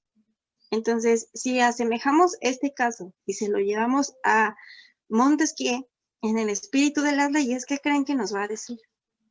Que estamos siguiendo su doctrina, que sí tenemos 3 poderes autónomos y que se regula uno entre otro, que los 3 son imparciales y que tienen una situación de igualdad, sí o no. Pues yo creo que no. Porque, por ejemplo, el poder legislativo ya vemos que la mayoría es morena. Eso sí, desde el voto se dio y sabemos que ahí es el riesgo primero que hay. Cuando se vota una ley, sabemos todos que y fue un efecto tremendo que se nos olvidó cuando ya no se nos venía diciendo con nosotros de muchos años atrás que nuestro voto fuera más equitativo, ¿no? Repartido. El tema es, sí, justo para evitar concentrar el poder. El poder, es exacto. Justo es eso. Porque si lo concentramos, ya no tenemos este ejercicio de representación tan diferenciado que se necesita en cualquier sociedad. Se requiere forzosamente porque, regreso al inicio de la conferencia, somos diferentes uno de otro y las necesidades van a cambiar en cualquier estado, en cualquier sociedad, en cualquier estrato. Entonces, ese es el sentido de este ejercicio. Ahora, pasamos a la siguiente lámina, por favor. Nos vamos a ir a un tema de, bueno, ya vimos qué es ejercicio y qué es poder, por qué existe el Estado, si es un mal necesario, sí o no, cuál es la naturaleza del hombre, si es bueno por naturaleza o es malo por naturaleza, y entonces es el lobo del hombre. Y si el Estado es un mal necesario, como nos dicen en el Leviatán. Ya llevamos también a la concepción de que hay necesidad de dividir el poder, no concentrarlo nunca, y por eso tenemos nuestros 3 órdenes de gobierno. Ahora, la legitimidad es algo que nos va a decir, ojo, no basta con que tengas el poder en las manos, necesitas tener legitimidad para poder ejercerlo. Y la legitimidad se gana a través, primero, de elecciones, pero también de una serie de actos. ¿Esto qué quiere decir? Si no estás legitimado como presidente, como ministro de la Suprema Corte, como incluso director de una escuela, como el tesorero de una asociación mercantil, entonces pierde sentido tu función en la asociación donde te encuentres. Esto se traslada a cualquier autoridad. Y parte de lo que vemos en la segmentación de sociedades y los conflictos y desgaste social que ya tenemos, representados por algunos de los casos que ustedes ahorita en participaciones mencionaron, nos da esto. Si se pierde la legitimidad del poder, se fragmenta el Estado este Estado se cae, se derrumba, y a quien aplasta es a la sociedad. Entonces es algo preocupante. La legitimidad en esta diapositiva la podemos entender derivado de nuestro primer párrafo. La aceptación del poder por parte de sus destinatarios nos pone ante un principio esencial, la legitimidad. La legitimidad es como yo, ciudadano válido, quien detenta el poder en mi país. Si yo estoy conforme, si yo estoy de acuerdo, si me veo reflejada o reflejado, si entiendo y comparto la postura en cualquier toma de decisiones, por ejemplo, COVID, relaciones internacionales, propuestas de inversión extranjera, etc. Si yo me veo reflejado ahí, ya hay una legitimidad. Caso contrario, si no lo es, si no hay un reflejo, se está perdiendo ese extracto del Estado. Pasamos a la siguiente, por favor.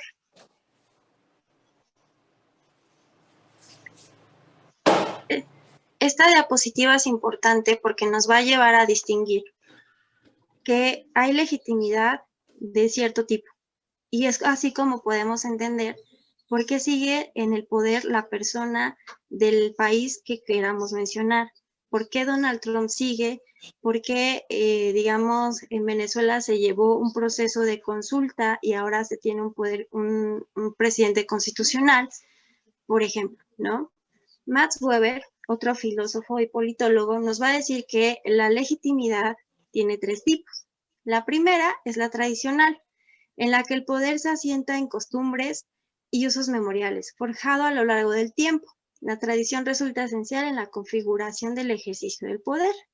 Y esta legitimidad la vamos a ver en China. En la forma de organización social, en la forma de estructura de poder y de gobierno, este es típico de China. Ojo, China muchas veces es criticado como un estado totalitario, pero en realidad no lo es. Es muy rígido, pero les ha funcionado. El segundo caso de legitimidad es la carismática. Sí influye mucho.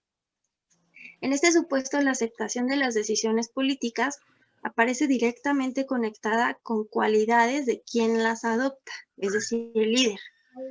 Así es como podemos entender que ciertas personas figuren en ciertos puestos laborales, sociales, de representación, incluso presidentes, solamente por el carisma. Y es así como encontramos el reflejo de esta persona en la sociedad. ¿Han escuchado que cada sociedad tiene el gobierno que merece? Deriva de este grado o este sentido de legitimidad carismática. Y la tercera es la legitimidad legal y racional, que debe ser la idónea. La aceptación de las decisiones políticas y del mismo ejercicio del poder deriva del hecho de que se lleva a cabo de acuerdo con las normas y procedimientos jurídicos establecidos para tal efecto. Esta es la idónea. Y aquí entra Estados Unidos. Entonces, por eso Donald Trump tiene un grado de legitimidad y todavía de apoyo. ¿Podemos pasar a la siguiente, por favor? Ya veíamos que la legitimidad es algo para poder, digamos, continuar con el ejercicio del poder. Pero Habermas, otro filósofo, nos va a decir, además de los tipos de legitimidad que ya vimos, la legitimidad debe ser democrática. Y aquí quiero hacer un paréntesis. Podemos hablar de derechos humanos, podemos hablar en un discurso muy romántico de lo que son, de hasta dónde nos llevaría su eficacia y protección. Pero decía Norberto Bobbio, un politólogo italiano, no podemos entablar un discurso de derechos humanos en un país que no sea democrático. Por eso podemos entender por qué los derechos humanos están en conflicto en México, derivado del esquema democrático que tenemos. Si tenemos carencia, por ejemplo, en materia de educación o en materia de salud, obviamente vamos a tener una repercusión en el ejercicio de los derechos humanos más básicos. Y en tanto no se resuelvan los problemas más complejos de la sociedad, como alimentación, educación, acceso a oportunidades mejores, a puestos mejores, a salario mínimo que de verdad cubran las necesidades de la familia, nos va a llevar más tiempo poder mencionar el respeto eficaz a cualquier derecho humano, porque siempre vamos a estar buscando primero abastecer el derecho más básico antes de irnos subiendo. ¿Se entiende aquí un poco la idea? Sí, sí. Gracias. Ahora pasamos por favor a la última diapositiva. En esta diapositiva, ahí sí, les presento a unos líderes internacionales. Quiero que por favor me digan cuál es el tipo de legitimidad que posee cada uno. Ya vimos que estaba la racional, ya vimos que está la tradicional y que está la carismática. ¿Cuál de estas legitimidades posee López Obrador, por ejemplo? Carismática.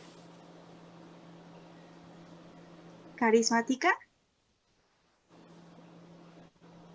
Creo que carismática. La legal, la legal. La Pues legal. sí, también puede ser porque pues llegó a por Democrática voto. porque llegó por voto. Claro. Entonces, si es democrática, sería la legal. ¿Están de acuerdo? Pero pesó mucho lo carismático, o sea, la gente se identificaba de alguna manera. Recuerden No, pero que... 30 millones fueron nada más de Pues 120. sí, eso sí tiene razón, no fue tanto. ¿Saben Pero qué sucedió ahí? Que tenemos que tomar en cuenta el volumen real de votantes que participaron en las elecciones. Claro. Es ahí donde sí distinguimos si nos representan o no. Porque de una comunidad de 120 billones, que solo haya participado el menos de la mitad, pues ya nos genera un problema, ¿no? Pero bueno, esto así funciona la democracia y así funciona la votación que hasta hoy tenemos. El que está al lado es Vladimir Putin, el presidente de Rusia. ¿Él qué tipo de legitimidad tendría? Sí, carismático.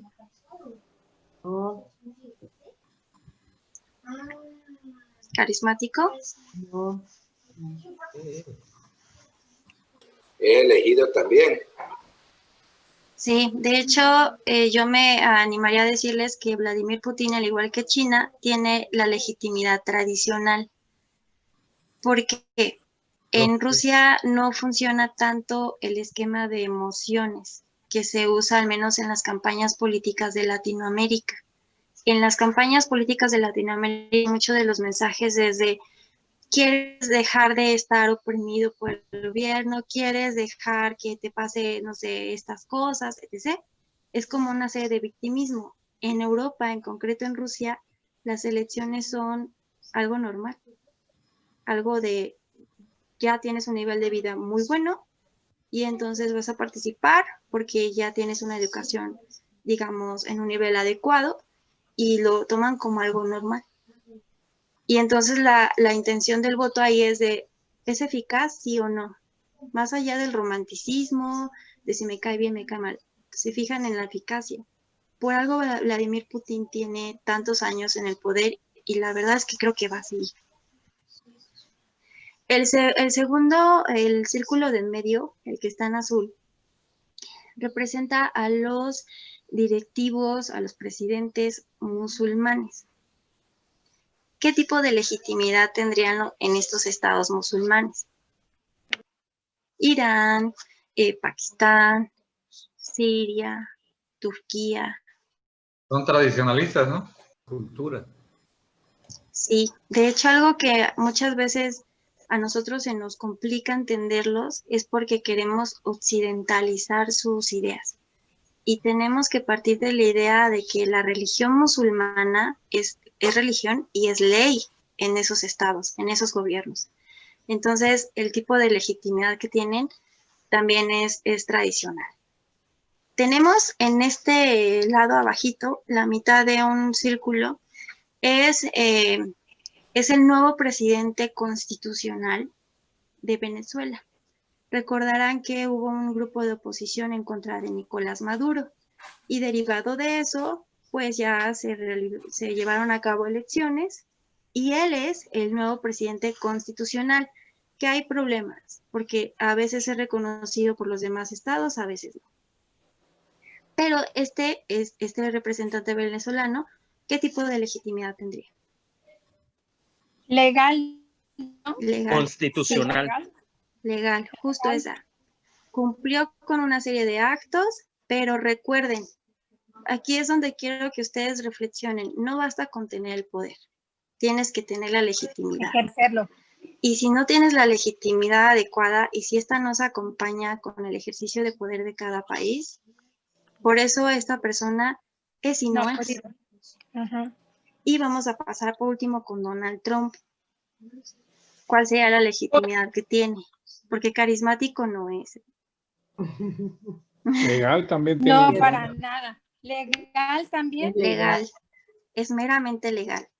Entonces, pues esta es la última lámina y la intención es de que ustedes puedan identificar los puntos, aunque yo sé y traté de hacer un poco ameno porque es una carga muy, muy densa de filosofía que nos podamos llegar aquí a quebrar la cabeza, pero la intención es que se lleven algo. La intención Ya es sé a quién se concluir. refiere, a Juan Guaidó. Exacto. Es Guaidó. Guaidó. A él. Entonces la intención es que se lleven un aprendizaje sobre este tema y también en relación a las acciones que les puedan repercutir de forma directa, al menos en su sociedad, como me lo han hecho saber a través de las participaciones. ¿Hasta aquí tendrán alguna duda? No, muchas gracias.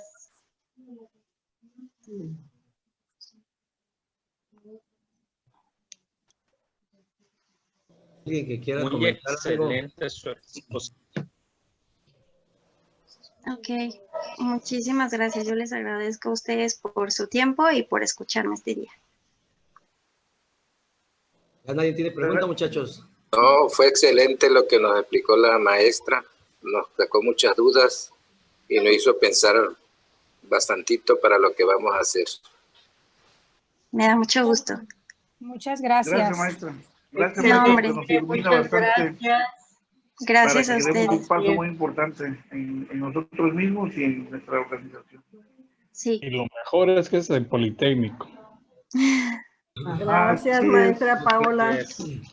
Bueno, Es antes un La gusto. política Correo es bonita. electrónico de usted, maestra, Dice el Papa que es bonito. para poder sintetizar Claro. todo esto. Claro, Funciona. es G de gato, Ajá. Sí, Pao Vázquez, G Pao Vázquez, sí. @hotmail.com. Todo en minúsculas. Paola, yo me quedo con esta parte donde dice que la justicia no se consulta. Exacto. Porque realmente... Se aplica. Sí, así es. Sí, se ejecuta. Se ejecuta. ¿Por qué? Porque realmente esto nos lleva también a nuestro círculo de como servidores, a nuestro círculo de político, a nuestro círculo social, a nuestro círculo familiar, que tanto hace falta también a veces, ¿verdad? Que donde hay tantas injusticias en la familia, en las relaciones humanas, y eso que dices de lo que son los derechos humanos aquí en México, que verdaderamente a veces parece que están más a favor de quien corrompe la ley, ¿sí? Que quien verdaderamente quiere un bien. Entonces, y es eso, ya me estás dando la respuesta. Estamos en un país, la verdad que yo creo que estamos en un hilo, estamos en riesgo y como tú lo dijiste, nos toca pensar como cristianos, como católicos cristianos, de que la esperanza la tenemos puesta en Dios, pero tenemos que accionar, tenemos que hacer algo desde nuestra trinchera y pues porque necesitamos buscar ese bien común y el cambio de conciencia. Definitivamente tenemos mucho trabajo. Yo tengo mucho trabajo por hacer, que Dios me dé vida y salud, porque hay mucho que hacer para nuestros nietos, para nuestros jóvenes, abrirles la mente de veras, porque también ellos están más confundidos. Los jóvenes no saben ahorita qué hacer, Los jóvenes no saben a dónde ir. O sea, están así. Si nosotros ya adultos, que venimos de regímenes parecidos, ahorita nos viene un cambio, pero un cambio que verdaderamente estamos viendo no es el idóneo, porque es el extremo, puede irse al extremo, puede ir por querer nada más tener el poder. Y el Muchísimas gracias, Mari. Gracias. Gracias a todos. Les recuerdo que mañana Gracias. tenemos nuestro tema que estará también muy interesante, es populismo contra neoliberalismo. Así Ay, que Dios. Ay, va a Dios. Ese está buenísimo. Eso sí va a estar buenísimo. Va a estar Vamos muy a estar excelente. atentos. Le pido que si alguien quiere hacer una breve oración para cerrar, y ya más al rato le mando el link de mañana. Foro abierto para orar. Muchísimas gracias. En el nombre del Padre, del Hijo y del Espíritu Santo. Amén. Señor, te damos gracias por esta gran oportunidad que nos das de formarnos en las áreas que nuestro pastor Gerardo de Jesús quiere. Te damos gracias que nos permitas a nosotros mismos aprovechar esta oportunidad de formarnos políticamente, no para nuestro beneficio personal, sino para ayudar a nuestros hermanos más necesitados y en general a toda la ciudadanía.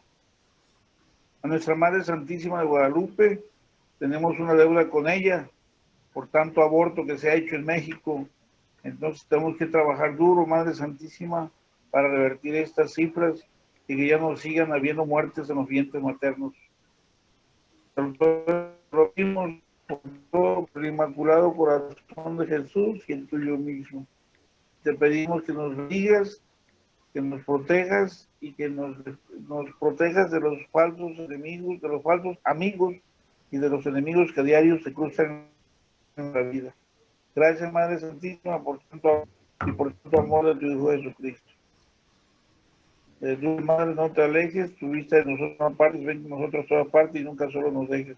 Ya que nos proteges tanto como era la Madre, nos diga el Padre, el Hijo y el Espíritu Santo. Amén. Amén. Muchas gracias. Gracias y buenas noches. Dios, nos vemos mañana. Igualmente. Sí, mañana. Nos vemos mañana. Canal. Primero Dios.